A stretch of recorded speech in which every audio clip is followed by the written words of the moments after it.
This is actually one of our roles in the project. As an EDIH that is positioned in the least developed region in Romania in terms of DESI, Digital Economy and Society Index, and in the least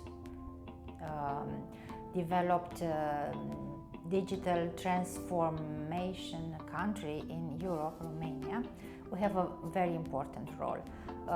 It is to help everyone understand at least the technology impact in what they are doing and how can it improve their lives instead of becoming redundant.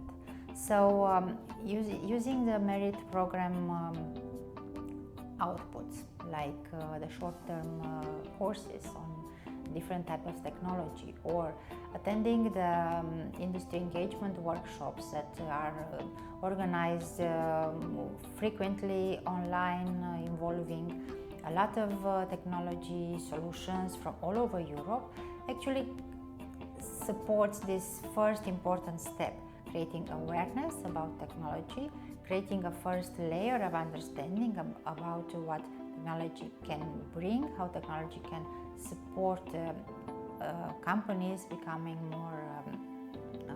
more competitive, and also how technology can support future-oriented careers, like careers in artificial intelligence or careers in cybersecurity. These are one of our goals as an EDIH, and we are very proud to have found the right partners to do it together in the merit program. And I think this is something that the merit program can further scale after the program completion.